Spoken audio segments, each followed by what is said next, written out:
So again, good morning, everyone. Today we should be able to finish chapter 3. In my Father's house, there are many mansions. And as we have spoken before, the first 4 chapters are really the foundation of the whole doctrine in order to better understand, or I think the only way to understand truly everything that the spirits bring to us, and especially to understand the teachings of Jesus Christ, it's essential that we understand those fundamentals. And chapter 3 covers one of those. The diversity of inhabited worlds, the necessity of having different words for the variety of spirits that we encounter.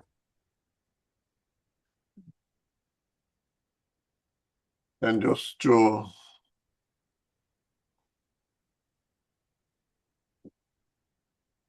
remind ourselves,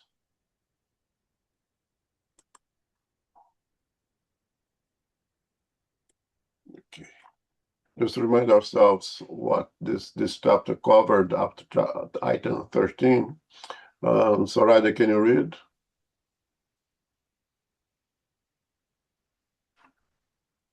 Soraya?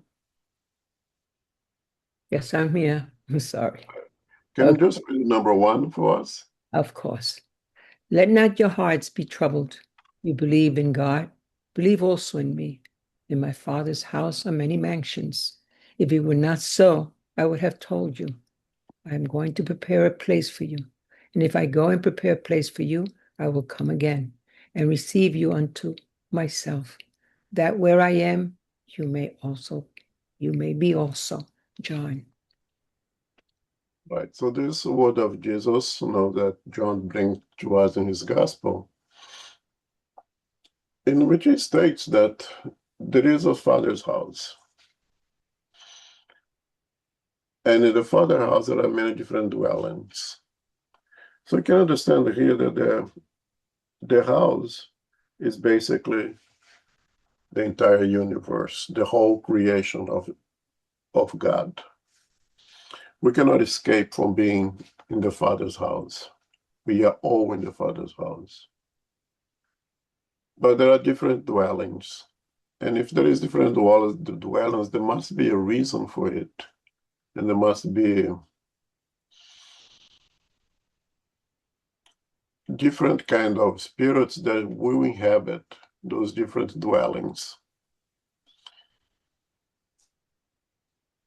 And that is one of the foundations of Spiritism, that it states that all celestial body is inhabited.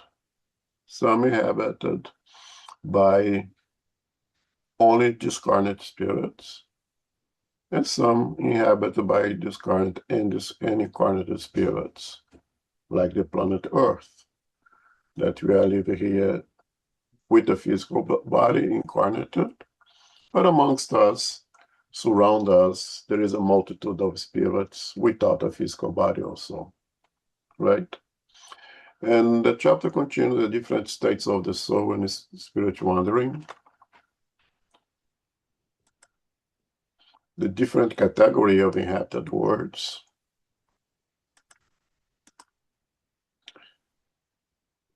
the destiny of Earth. And the first two let us know that the same way that we, in our progression, academic progression, in our education here on Earth, we go from different stages. You go from elementary school, even before that of pre-K. From that we go to a middle school. From middle school we go to high school, following a path of progress as we acquire more and more intellectual progress. And there is an accumulation of that progress. What you learn in elementary school is yours, you retain it. You go to middle school, you need to apply those things that you learned in elementary school, acquire new knowledge. Now you have compiled all the knowledge. You talk here primarily intellectual, right? Of the elementary and of the middle school, and now you are ready to go to high school, in which you can apply all that you have learned in those previous stages, which allow you, which give you the room to learn more stuff. And that's adding and adding and adding and adding and add in our intellectual progress, right? The same should imagine also that the spirits who have reached a higher level of more in intellectual progress would have their own words the same way that there is colleges for those who have passed through all the previous stages already.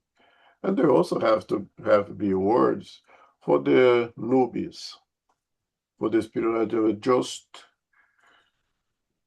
become an individualized, intelligent principle, for the spirits who have passed that stage of going through all the experience that allowed them to now have a initiation of free will, who receives the divine laws imprinted in their conscience, but are still in the very first stage of their existence. Would not make sense that we'd have pre-K students in the same college, in the same place with college students. There have to be different places for those individuals for the stages where they belong. The same thing with our spiritual progress. So there is words for the newbies, the primitive words for those that are starting, and for those going step by step, going to primitive words, to words of trials and expiations, words of regeneration, blissful words, and words of the perfected spirits, and so forth. Each one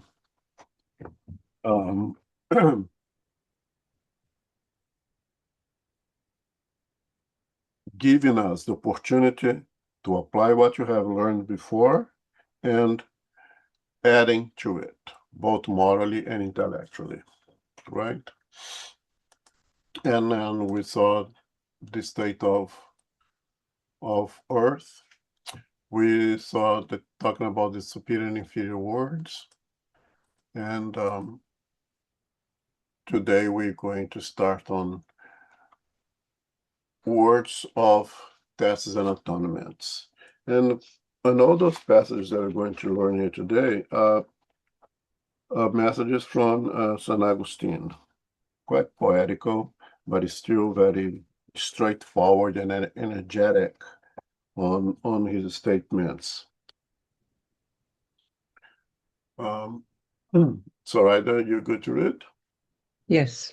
So with number 13, okay, words of tests and atonements. Yes. Okay.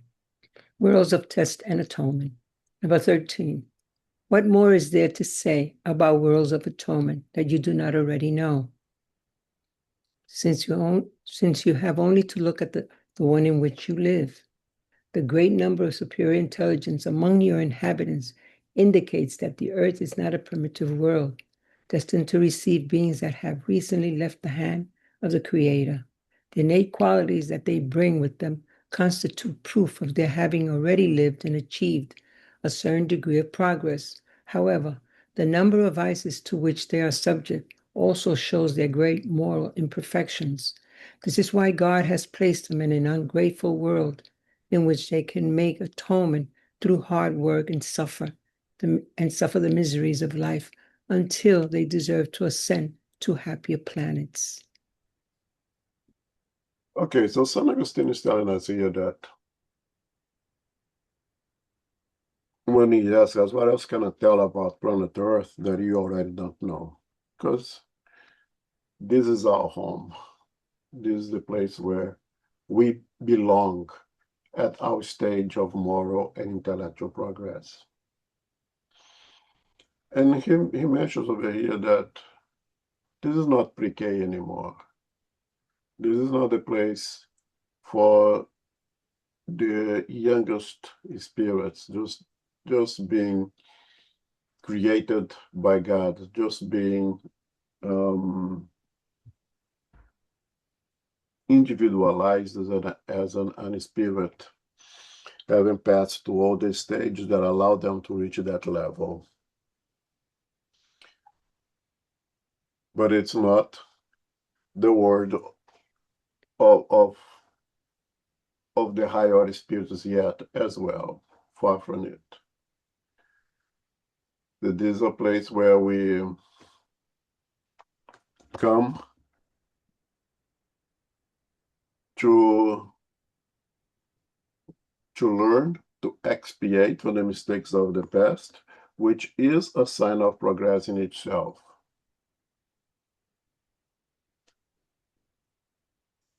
To be in a position that now we need to recognize the errors and you need to make repair of those errors is a tremendous sign of progress yet. The most primitive ones don't need to go to that yet. They don't even gather enough moral development to make the recognition of those errors, and therefore they don't have the capability of making corrections or something they do not recognize.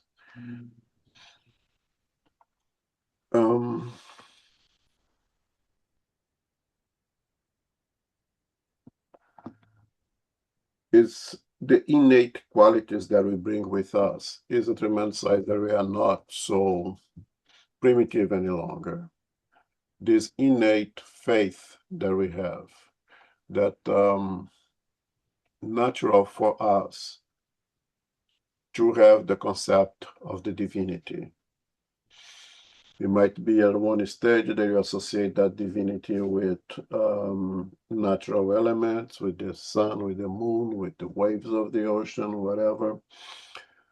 But we have the concept that is something beyond the physical that govern our lives. It is normal for us to have most of the civilizations on earth have that idea of the divinity. Of course, they would associate a divinity in accordance with the environment where they lived. Would not expect that someone who a civilization developed, let's say, in the Amazon forest, would have the same concept of divinity of someone or civilization developed on the highest of the Himalayas, right? But they still have that the common denominator that this divinity is not something material, is not something palpable, it's something that is way superior than us. And it is in control, is the governor of everything that happened to us and around us. That is a tremendous sign of that we are not so primitive anymore. The concept of wrong, right, and wrong, because we now have a greater ability to reflect back in our conscience where the divine laws are imprinted. And when you do something wrong, we have an idea that you have done something. You may choose to repeat even because we use our free will and misguided intellect. But our conscience now is alarming us, is telling us that something's not right here. And that's what promotes us to go through the process of expiations. Our conscience demands from us that now you have to go and repair that mistake. You have to recognize that this is a mistake, and you have to seek to make those reparations. These are tremendous signs of moral progress already that is different from the spirits inhabiting the more primitive worlds. Okay? If no questions, number 14. Okay. Number 14. Nevertheless, not all the spirits that have incarnated on earth came to atone. The races that are called savage were formed from spirits who had only just left their infancy and who found themselves, as it were, on an educational course for development through contact with more advanced spirits. Later came the semi-civilized races, made up of the same spirits as they traveled along their paths to progress. In general, these are the indigenous races on Earth who will raise themselves little by little through the centuries, some of whom they have already managed to reach an intelligent state equal to those who are more enlightened. The spirits who are in atonement are, if we may use the term, the exotic ones of the earth. They have already lived in other worlds where they were excluded for persisting in wickedness or for having been the cause of perturbation to the good people in those worlds. Therefore, they had to be exiled for a time to an ambient of spirits that are more backward, thus receiving the mission of helping them to advance as they bring with them a more developed intelligence and the germs of the knowledge they have acquired. This, then, is how spirits under punishment are found among the most intelligent races, and why the misfortunes of life seem so very bitter to them. This is because they have a greater degree of sensitivity and so are more highly tested by contrarieties and sorrows than the primitive races, whose moral sense is still obtuse. Okay. So what St. Augustine is telling us here now is that we, the average spirits in this planet,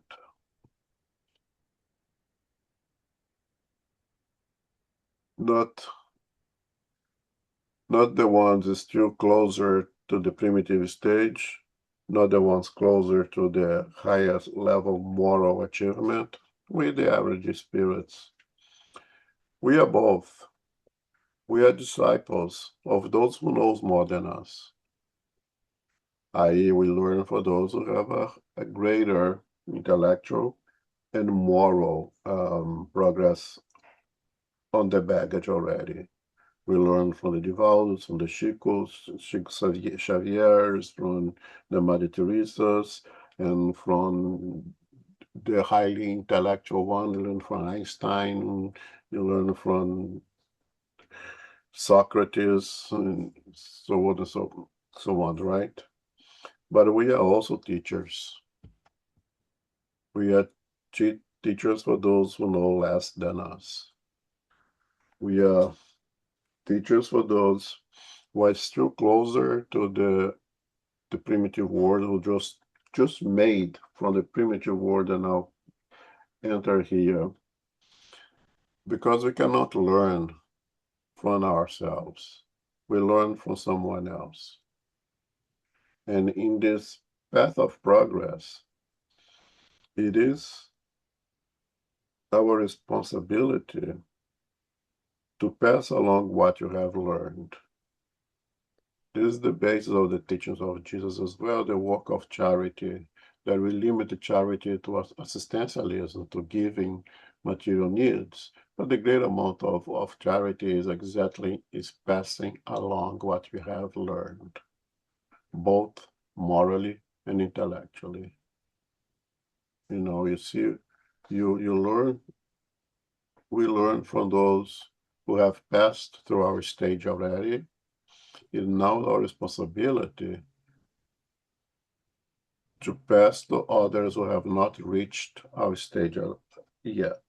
So, St. Augustine talk about the ones of the primitive world who had the opportunity to come to this second stage, the world that we live in our trials and expiations, to learn from the average ones. And the average ones are learning for the ones who know more. And he speaks over here of the foreigners who are here with us. And he speaks of those spirits who migrate here from higher places, perhaps worlds of regeneration, that they graduated from the worlds of trial and expiation, or they had opportunity to go to the worlds of regeneration, but upon arriving there, they didn't fit so well. They didn't exercise the free will to maintain themselves there, and they have opportunity to return to worlds of trial and expiations. This is not a punishment, is the necessity of the spirit to go through this atonement, this difficulty that it is.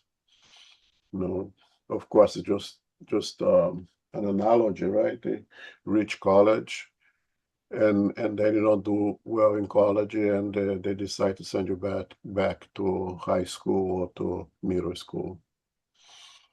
Once you have reached the level of college and you go back, let's say, to middle school, you will be quite smarter than the average elementary or middle schools, right?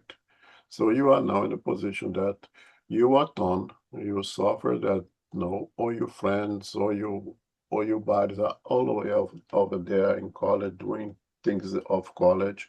You are still back here. You didn't regress because you didn't forget what you have learned. You still have it. You just didn't apply yourself enough to keep yourself at that level. And that is a tremendous source of sorrow. But at the same time, is an exercise that you have now of being an element who will propel those individuals that were to move forward. If the guy from college who comes to elementary school have the opportunity to help those elementary school students to learn better and faster. So it works, one, as an atonement for that spirit who will suffer, who will not be fully understood, who will not be able to have great companionship because there is a discrepancy on the moral and intellectual progress of the individuals that inhabit that world. So it's said that most of the world that we see over here is the missionaries. They suffer from being lonely, being alone, because that they are already at a higher level than the average spirit on earth. And it's becoming difficult to have, let's say, a intellectual discussion.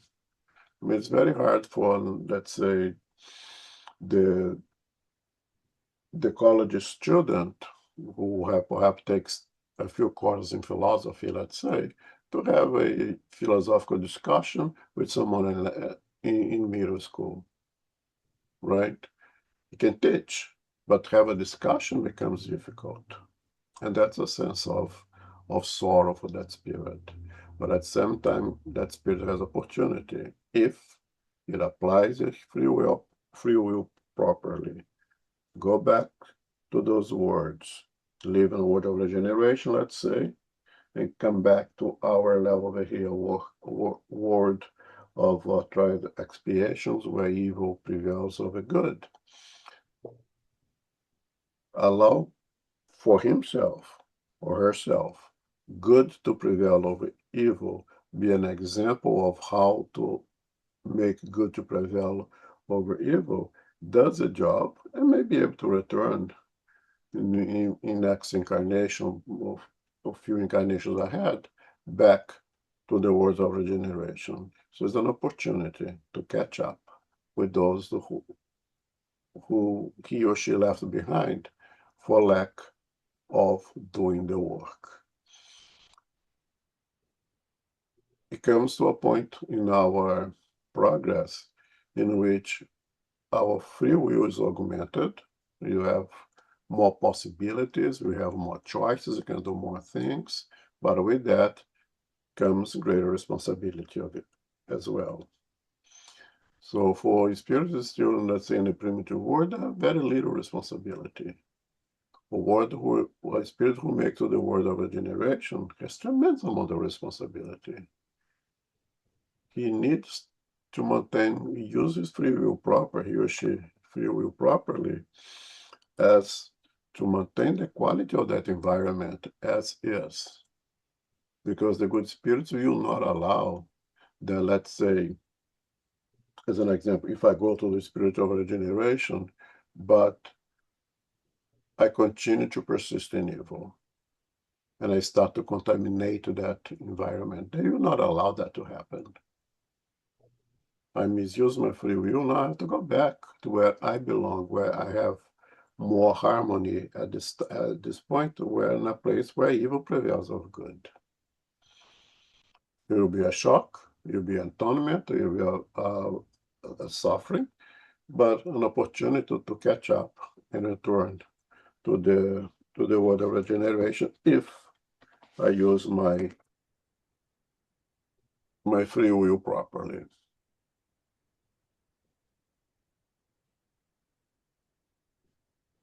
Comments, questions?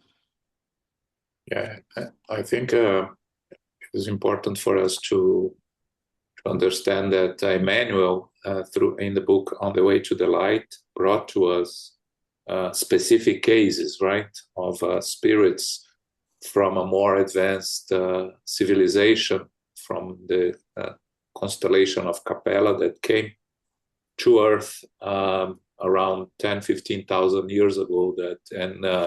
That was when we started developing agriculture, when you see the civilization in Egypt flourishing, the pyramids and everything. These are all spirits that came from a more evolved world that they could no longer inhabit, and helped us on the intellectual progress. They came in four, according to Emmanuel, in four different groups: one to Egypt, one to the region of India, one to the region of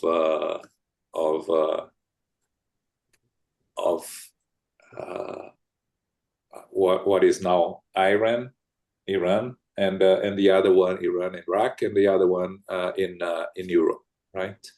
And it is said that those that came to Egypt all went back to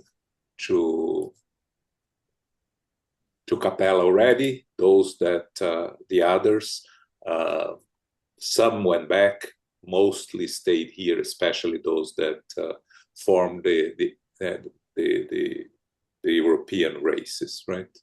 So it's an example that Emmanuel gives us of this transition of spirits through worlds, right? Yeah.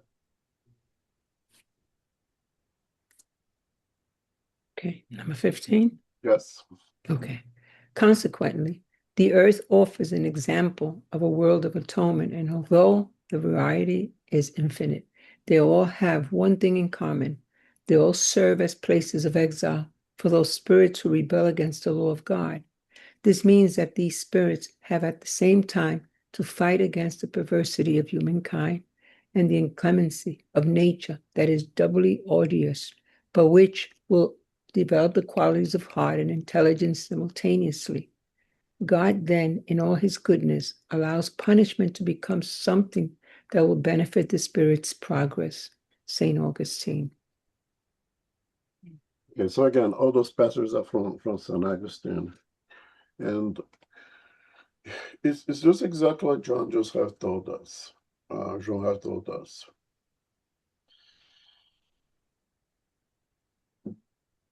I don't like the word punishment. I like is a word used that no.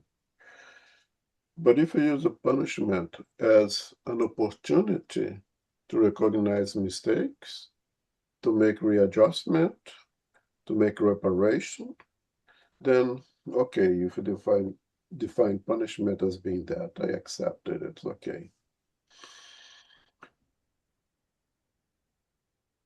Everything leads to progress. Progress is a law.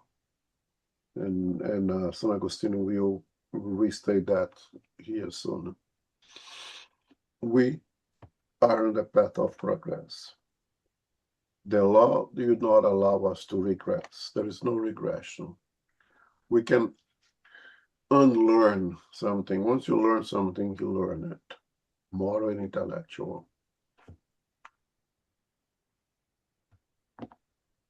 if you reach a stage in which we should have learned something and we did not learn because we rebel against the law, because we procrastinate, because we're just plain lazy, the law have tools to help you to remove those vices from you. If you choose to call it a punishment, let it be so. And the law will apply those tools. They are painful. If you live a world where good prevails over evil, where there is not a great amount of diseases, that the intellectual progress allow us to, have all those infectious processes under control. Nobody is getting pneumonias and COVIDs anymore, and there is a better social order and equality in the division of the wealth is spread out in a more humane way, and you come to a world like planet Earth, it is suffering, it is difficult. But you have experienced the goodness of that place. And now you're back over here. Your responsibility is to spread what you know already. Recognize that you wasted that great opportunity of being in that world. Do your job here so you can go back to that place. So again, we are the disciples of those who know more than us. I like to open a parenthesis over here that not all the spirits that we see over here, they are above average, both morally and intellectually. We cannot say that those spirits in exile here on earth. They could just be spirits who use their free will wisely, did not procrastinate, did not waste time, and are moving upwards. Have not going to the world of degenerations yet, but it is sure to go there because we see the progress that they have made. We cannot say, just as an example, that let's say devout Pereira Franco, Mother Teresa, or Socrates were here in exile. We don't have a basis to say that. We have a basis to say that they are above average morally and intellectually. That they have, by listening to them, by seeing their example, you can definitely say that those are the spirits who have acquired a tremendous amount of knowledge, tremendous moral strength to go through the difficulties associated with this world that we live in and maintain their level of morality intact. But we cannot say that those individuals are all here in exile. We can definitely say that they are above average. But they might be above average because they are doing the homework, because they are applying themselves, because they are not wasting time, because reincarnation after reincarnation after incarnation, they have utilizing all the opportunities to progress. Like perhaps a student who that since elementary school has applying themselves and working hard to get A's in every disciplines and working hard and really seeking to know as much as possible, and always going to be, let's say, above average of the rest of the class, right? So it goes to the first year getting A's when the majority of people are getting B minus, and go to the next year and apply themselves as hard as possible, continue to get A's, while the average of individuals there are no B plus, C plus, whatever, right? I think it's very important to say that just because we see individuals who are above average, morally, intellectually, we cannot say for sure that those are individuals who are here in exile. Okay, those free spirits who are applying themselves and making use of the opportunities, and therefore they keep themselves above average. I think this is very important to mention. Okay? Comments? Questions? Okay, so now you go to the next level. Okay. Regenerating worlds, number 16. Among the many scintillating stars in the blue canopy of the sky, there are many worlds like yours, destined by God to serve as atonement and probation. Nevertheless, although there are some that are more miserable, there are also others that are happier, like those of transition, which can be called worlds of regeneration. Each planetary vortex moving in space around a common center drags with its own primitive worlds of exile, probation, regeneration, and happiness. We have spoken to you of worlds where newly born spirits are placed when they are still ignorant of both good and evil, but where they have the possibility of traveling towards God, being in possession of themselves through free will. We have also revealed to you the fact that ample faculties are given to each soul to enable it to practice the good. But alas, there are those who succumb. So then God, who does not desire their annihilation, permits that they go to these worlds where from one incarnation to another, they are purified and regenerated, returning worthy of the glory for which they were destined. I think you read 17. Okay, 17. Regenerating worlds serve as transition phases between those of probation and happiness. The pertinent soul rests on them, finds calm, and continues the purifying process. Beyond doubt, human beings still find themselves subject to the laws that rule matter. Humanity still experiences sensations and desires, but is liberated from the ungoverned passions to which you have become enslaved. They no longer have the pride that silences the heart, the envy that tortures, or the hate that suffocates.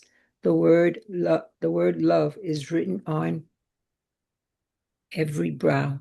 Perfect equity governs all social relationships. Everyone recognizes God and tries to travel towards Him by fulfilling His laws.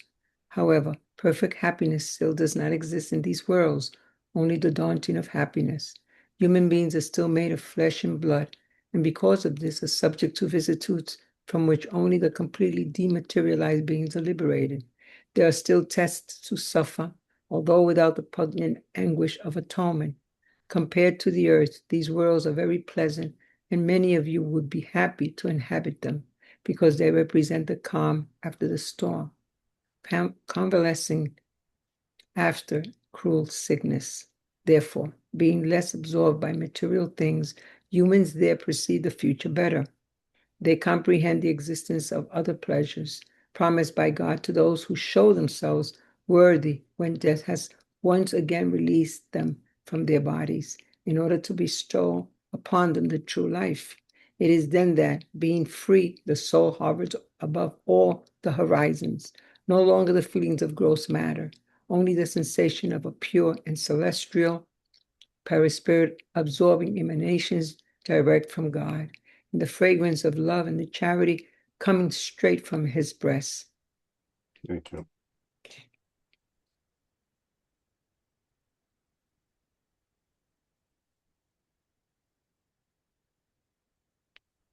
So in our path of moral intellectual progress, we're going to different schools, different places where we belong. And we belong to those places primarily because of our moral progress. And there is a law of affinity that draws us to those words. So once we find in our heart truly that good prevails over evil, we will have greater affinity to the word of regeneration than to the works of trial and expiation where we live. And that law of affinity will kind of pull us like a law of gravity that pull us toward those words, because now our moral qualities are above the of what is of word of trials and expiations.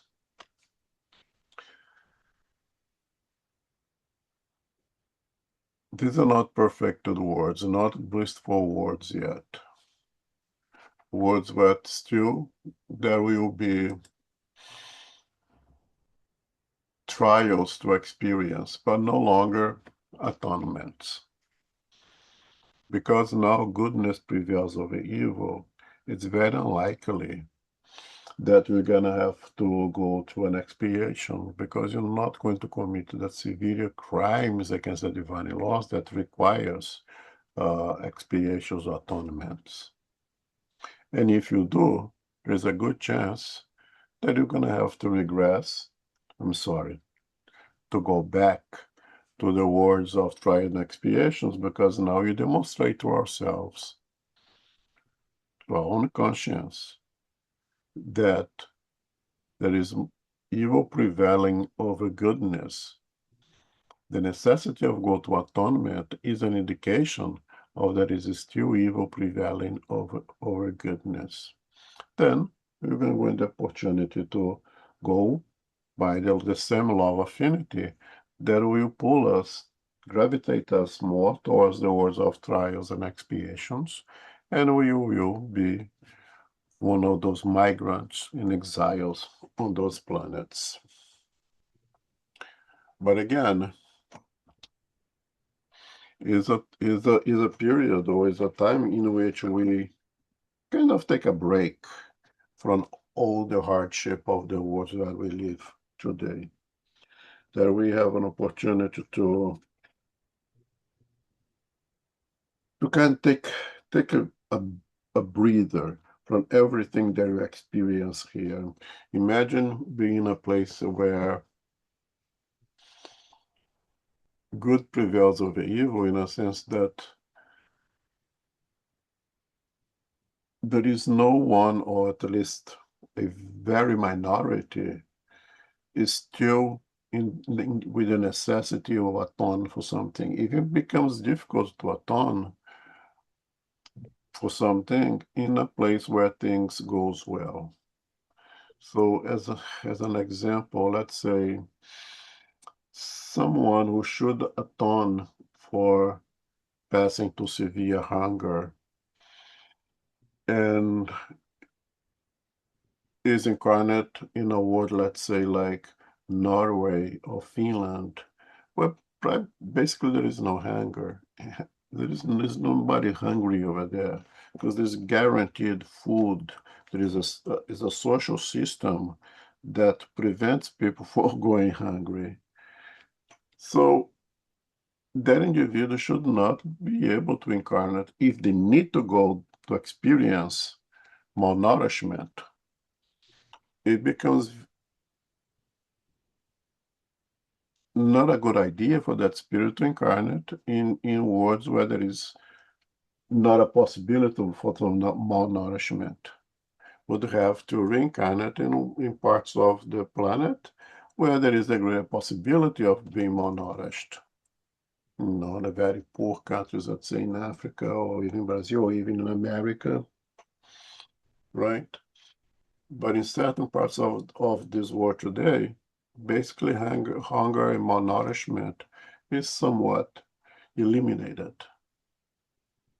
So they could not atone for the necessity of being malnourished where there is no malnourishment. It becomes inviable to stay in that world. That's why they need to go back as well. If we do our job, if we exercise the free will properly, we stay in those places, enjoying going to trials. If you differentiate trials as opportunity of learning, it's like the progress, the mathematical progress of after learning all the with addition, subdivisions, everything else, now you'd have opportunity to learn fraction. It is a trial to now apply everything that I've learned so far, and learn something else. And then through simple equations, then you add an x to your mathematical formulas, and it's an opportunity to learn something new. And if you apply yourself and learn all those things, later you're going to have to deal with trigonometry. Later you have to deal with calculus. You're going to add more and more and more. Those are trials. Every time that you get an opportunity to learn something new, you're being tried to apply everything that I have learned so far to learn something more. When Jesus said, to whom much was given, more will be given. Right? But you apply yourself, you learn, you continue to progress. Those are trials. Now, atonement is the necessity to reparation of a serious mistake. You have the opportunity of the trial, learn the new disciplines in school. If you waste those opportunities, now you're going to have to go to the atonement, the expiation of now move on and have to repair, to repeat the school year in that same stage, in the same thing, and try to learn everything that time again. So there is a big difference there, right? It's interesting that St. Augustine also tells us here that the spiritual world of those words are also different as well, right? If now we associate with the kind of spiritual environment associated to planet Earth, the spiritual environment surround the worlds of regeneration are also different. It's also a little less materialized because our desires, our will, our wishes are also less materialized.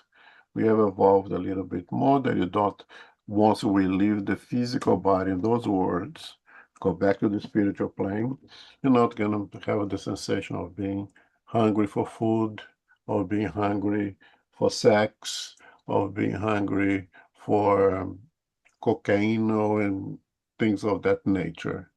We are above that. So therefore, the spiritual world around those words or related to those words are also different. They are comparable with the word of regeneration, because if I live on planet Earth of trials and expiation, physical body dies. I go back to the spiritual world. I go back to the spiritual world associated with the planet Earth, where still evil prevails over goodness.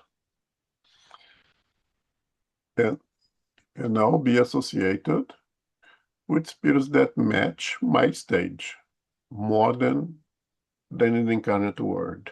If in the incarnate world is a more of a melting pot where you have different spirits of different level coexisting, when you go back to the spiritual world, there is a greater separation through affinity based on moral values now. Yes, Ebony? Yes, my question is with regard to the categories of worlds. So we know that the Spiritist literature has told us that Earth is one of is in the category of trials and atonements. Mm-hmm. Does the literature also speak to categorizing all the other planets in our solar system? Um, yeah, categorizing them. So, for example, do we know? Do we know of a planet that's that's a regeneration planet? That's part of the regeneration world. Do we know of a planet that's a blissed world, and so on and so forth? Indirectly, yes, as some messages that we received say, let's say that Jupiter is much more evolved world than than the planet Earth.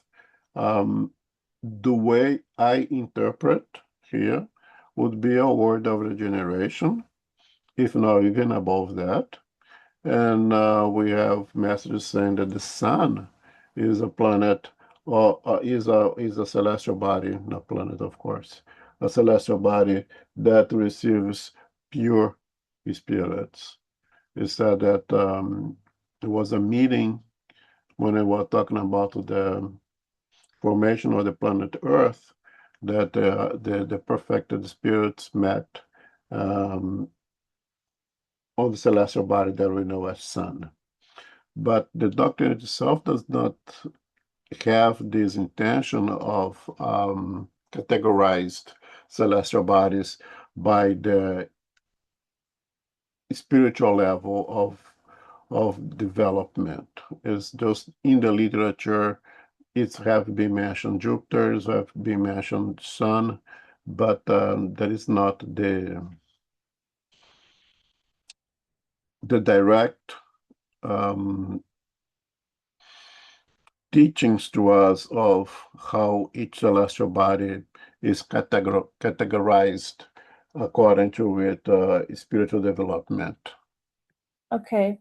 Thank you. Another related question that I have is we have news of Elon Musk, his plans for populating Mars. I mean, does the Spiritist literature give us any clue as to how viable that would be in terms of what category of world Mars is? I'm just thinking out aloud. No, the answer is no. The Spiritist literature does not cover that. It tells us that the Mars is inhabited by some kind of life. It doesn't tell us that there is incarnated spirits in Mars. There could be, or could not be. If we eventually developed the technology, the intellectual possibility of inhabiting, sending people that live on Earth to inhabit different planets, likely our moral progress will be much higher at that point as well. So I personally, I'm not really concerned with all those plans of Elon Musk and his ideologies. I think it's valid as an intellectual progress. The development of technology is very important. But I'm more concerned of what we are doing here in this planet right now, how we are destroying it, and how responsible we are for the destruction that we're doing in this planet. I think this is much more significant for us to be concerned with at this point. Again, not taking away the value of the ideas of Elon Musk in terms of intellectual and technological progress. But the doctrine itself does not cover this aspect. I think it's important to reflect how can we what is the reason that we haven't been able to find any according to our science, find any signs of life anywhere, right? We live here on Earth. We are incarnated. We have different realms of discarnated spirits that we learn from the Spiritist literature, from the works of André Luiz and Manuel Filomeno de Miranda, that in the spiritual world there are different realms that spirits, less evolved spirits, cannot see more evolved spirits that live in a different plane if they don't make themselves visible to the less evolved spirits. We live here surrounded by spirits that we cannot see unless we are mediums. So the possibility of not being able to see the incarnate or discarnate beings of other worlds it makes complete sense according to the understanding that we have, what we learn from Spiritism. I think it's important because the reflection here is in terms of science, right? Spiritism teaches us that all worlds are inhabited by incarnates or discarnates. So if they are, why can't we see? Because we don't have the advanced technology to reach the places that we can see and interact. Now, we may have the technology, but if they live in different realms of existence, we are not going to be able to see them, also because they are more evolved than us. And the primitive worlds are too far from us to reach them. The primitive worlds we will be able to see because it's below us, right? So all of this is according to science, is still we have to continue investigating. And that's the explanation here according to Spiritism, which brings us these questions, right? Of course, all the investigations on UFOs, we're not going to go into there, but also it's possible. It's Spiritism is not going to discard, but again, we have to follow science in that sense, right? What science is, we adapt ourselves. Yeah, one of the problems is the understanding definition of life. What is life? So right now, the way that NASA and the other organizations look for the possibility of life in other celestial bodies is by finding water. Because in our understanding so far, water is indispensable for life. We have not developed the possibility of conceiving life without water. Now, we follow science, we have to follow science, and that's what science is telling us. Let's look, there is a requirement of water for life. So let's look for the evidence of water in other celestial bodies. If there is water, there is a possibility of life.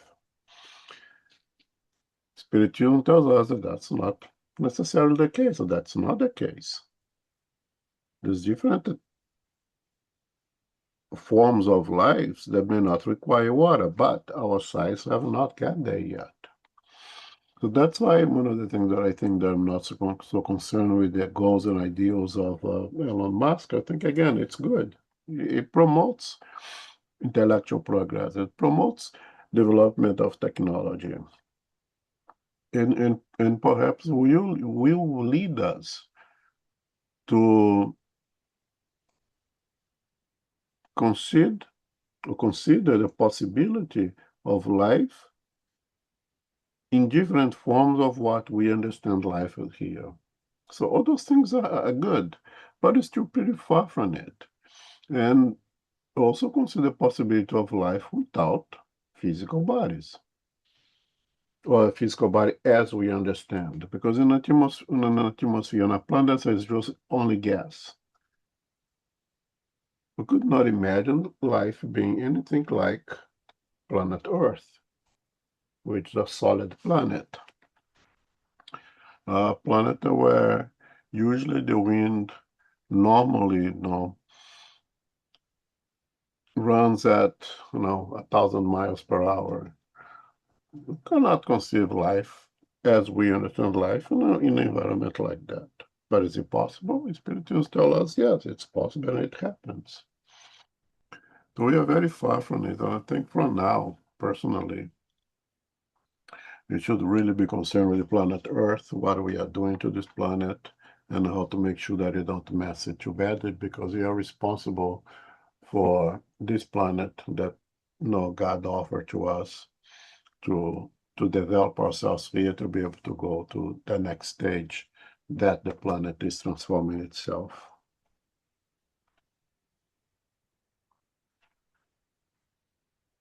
Well, those are very good points, very good questions. I think that really should consider.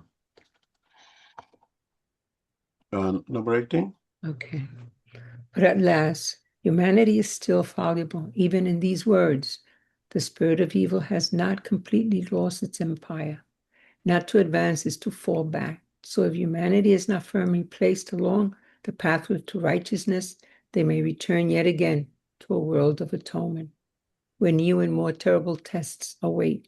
So at night, at the time of prayer and repose, contemplate the full canopy of the sky and the innumerable spheres that shine over your head. Ask yourself which ones lead to God, and ask Him for one of these regenerating worlds to open to receive you after your atonement here on St. Augustine.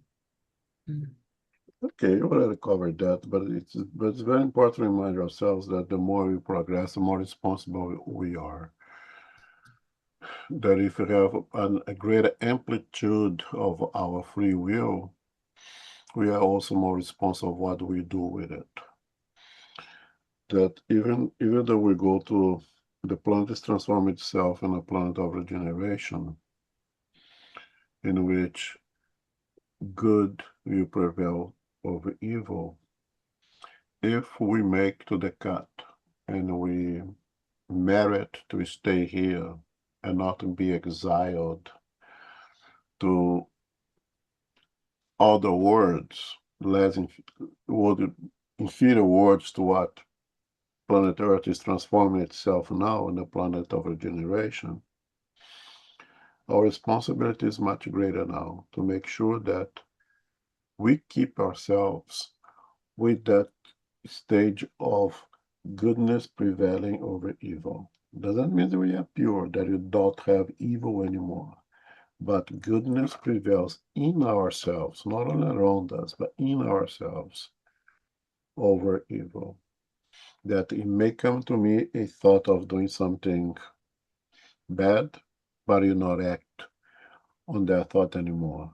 Because now there is like something good within me that prevents me from acting in that way. And by law, if you don't use it, you lose it.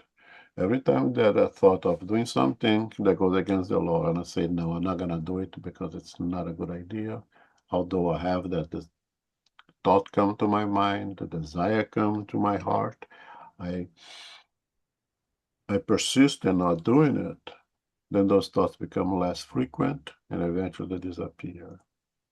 If the contrary happens, the thought comes to my mind, I don't resist and I act on it.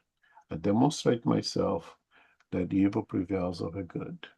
And then I need to go back to words of atonements and atone over there, because there is, again, no possibility of atonement where in a planet of regeneration.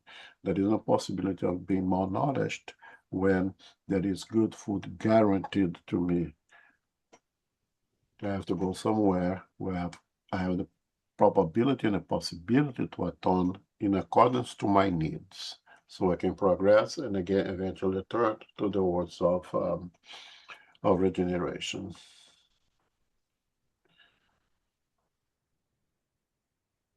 And in this suggestion of St. Augustine, right? So at night, ask for the regenerative world to open up to receive us after our expiation on the earth. I think it's a good thing to pray and ask, but ask also, guide me, help me.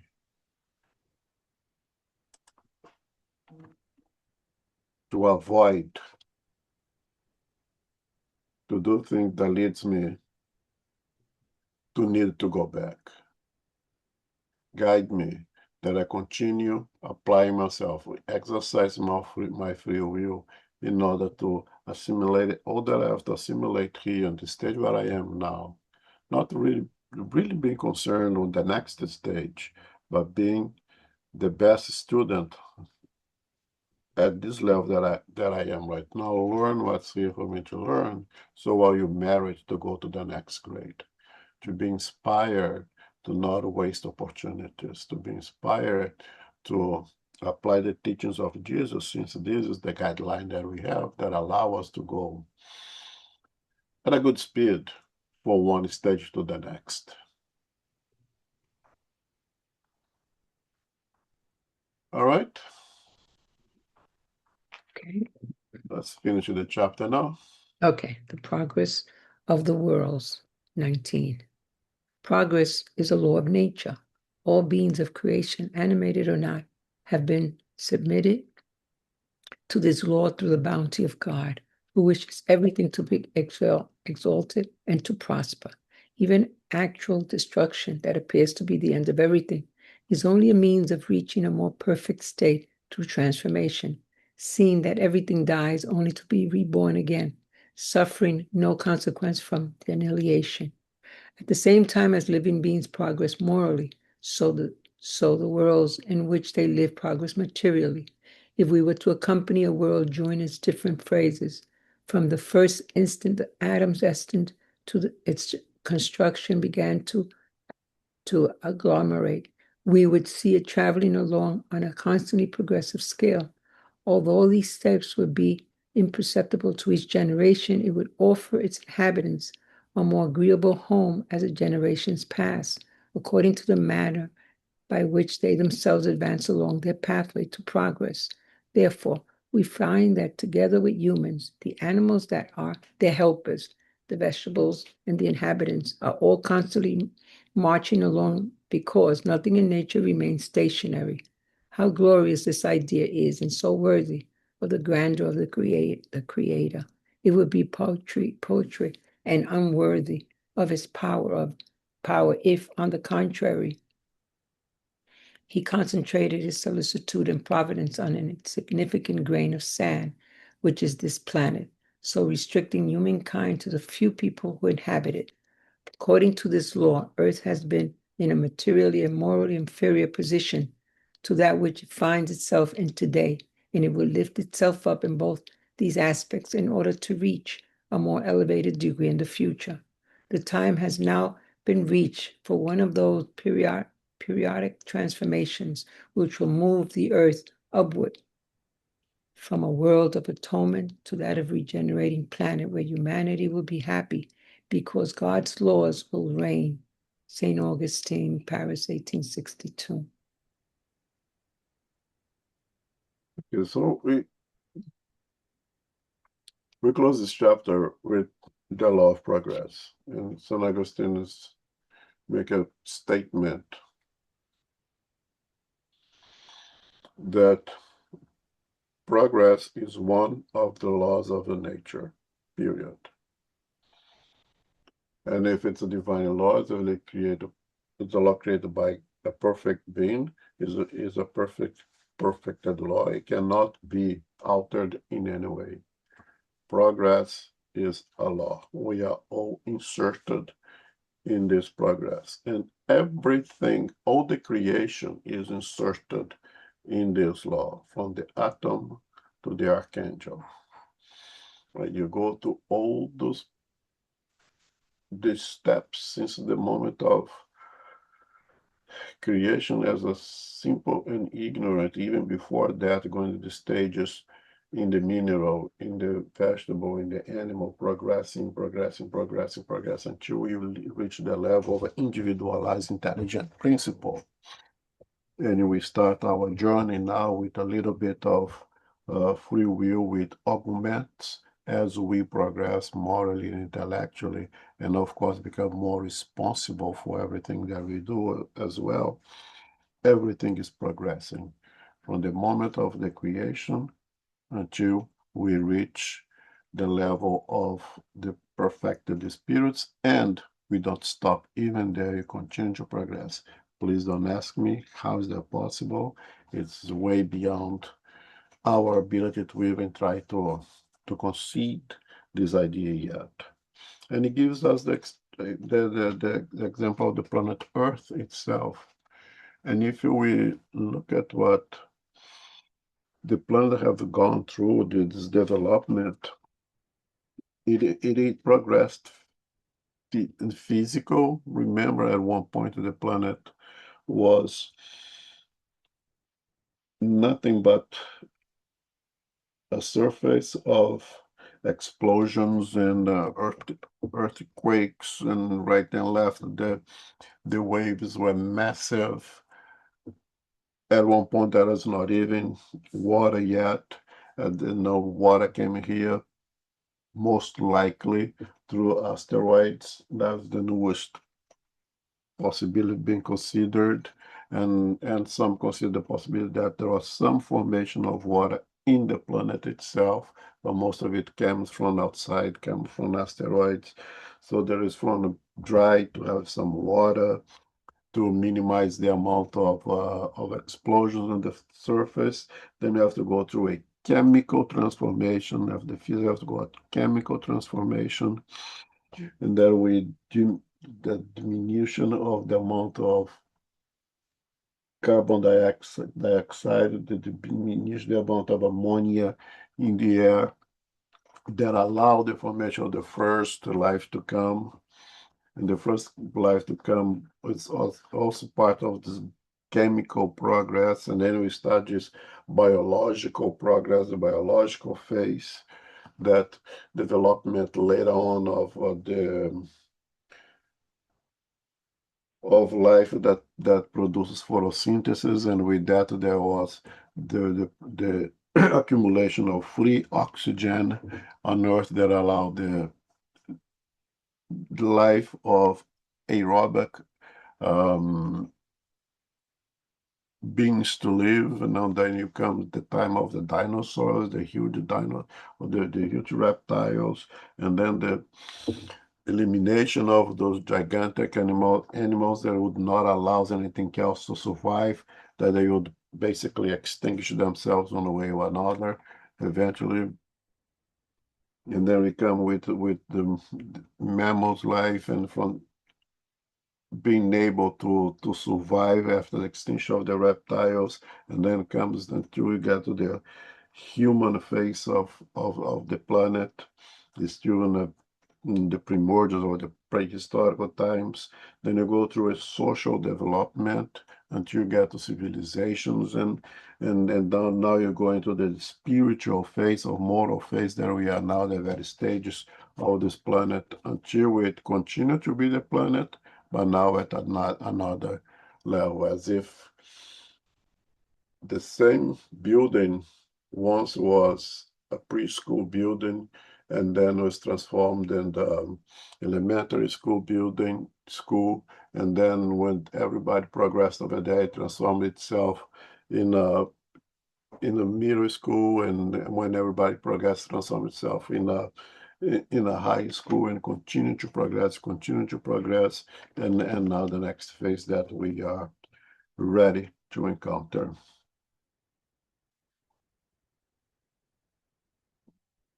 And the thing St. Augustine tells us over here is, it has arrived at one of its periods of transformation, which, from being an expiatory word, will become a regenerative one. Then humans will be happy because God's laws will reign on it. Now, this was published in 1864. So this process of transformation of this planet was already placed at least at 1864, because St. Augustine said it has arrived. So it was already underway when St. Augustine bring us this message for us. And it is our responsibility, especially as spiritists, especially as Christians, to make sure that this progress continues. It's our responsibility to make sure that we act in a way that may transform the spiritual atmosphere on this planet to be more compatible with goodness than with evil. Comments, questions?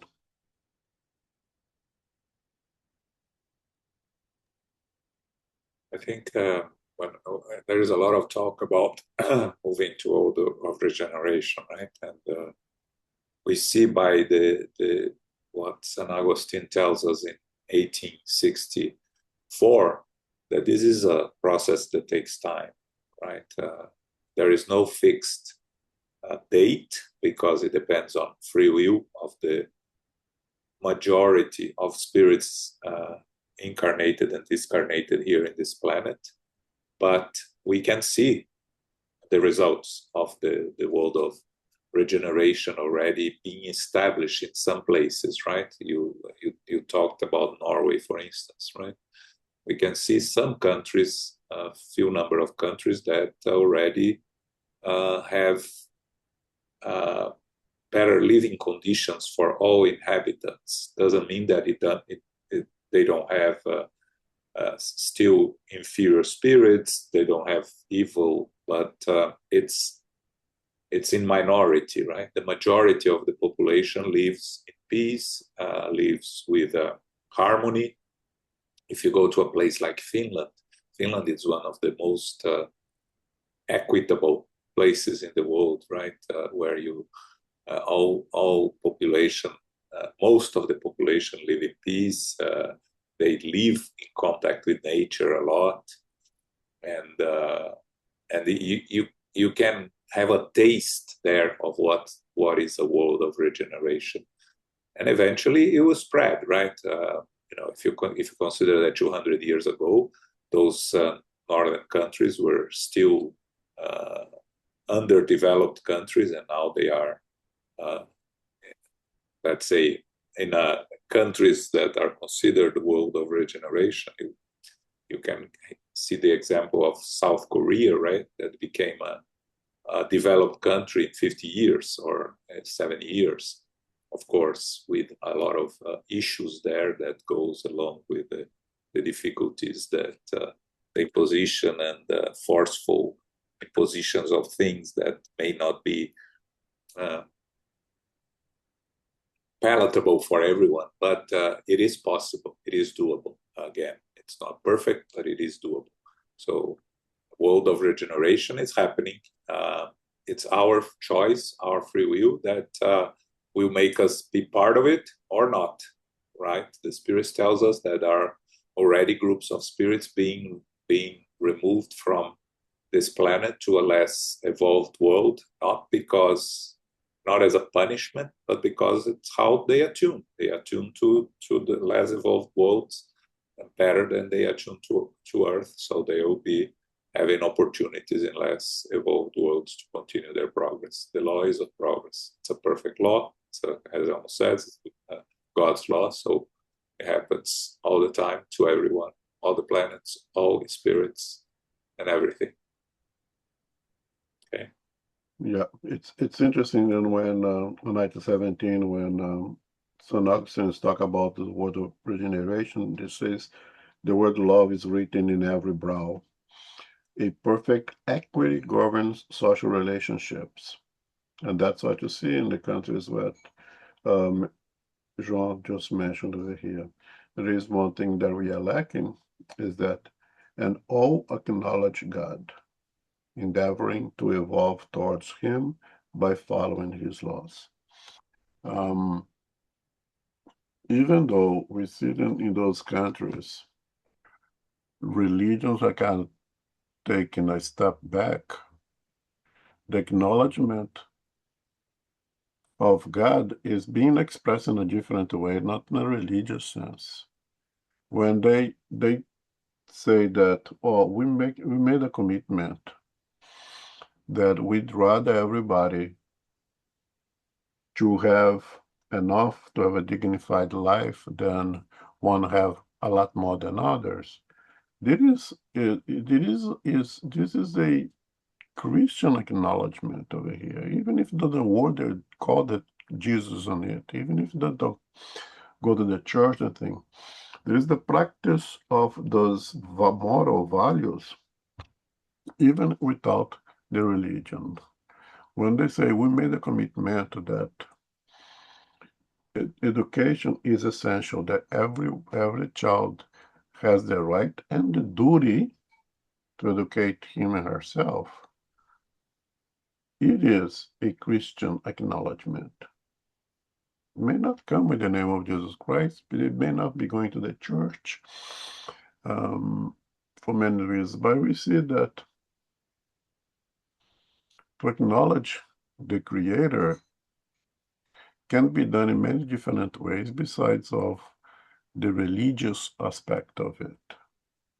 The practice of the true religion, which is the association of a group of individuals who seek to honor the Creator by respecting the creation, even if the name of Christ is not mentioned.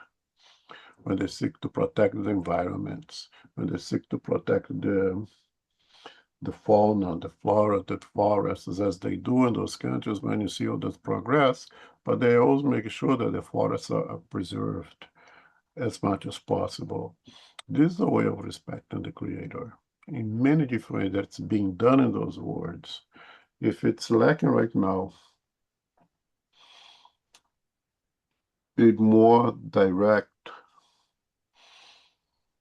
knowledge of God, that perhaps because our history that we create for ourselves, it will come as well.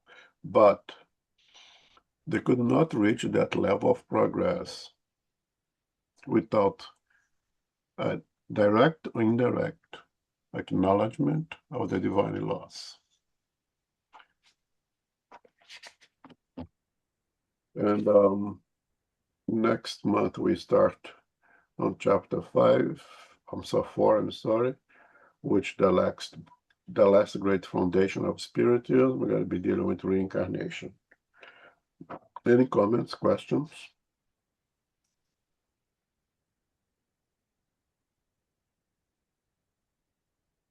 Okay. Next Sunday, we are going to be studying the Medium's book. Okay, it's the third Sunday of the month. Okay.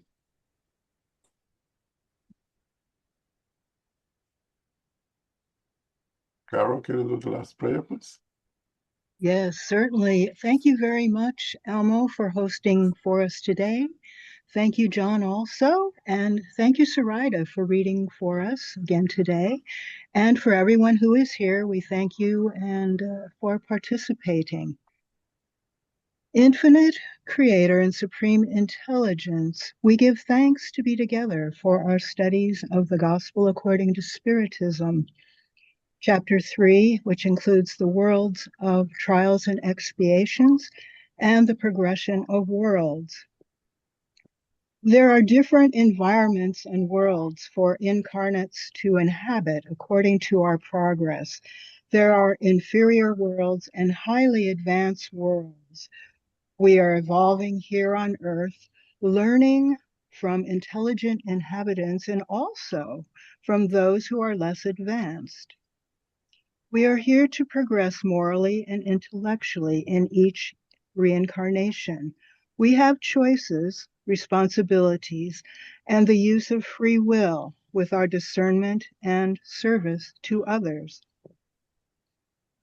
Earth is an example of a world of atonement, with a wide variety of spirits who will benefit through the opportunities and many challenges they will encounter.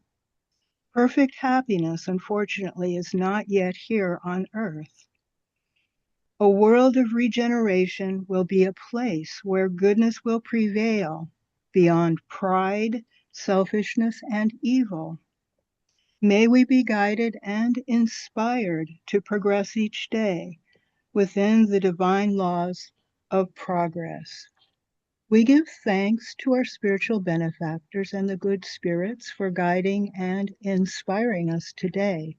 May we receive the love, light, and peace of Christ within us, and for our loved ones, our teachers, our directors, our counselors, our mediums, our workers, and all of our participants.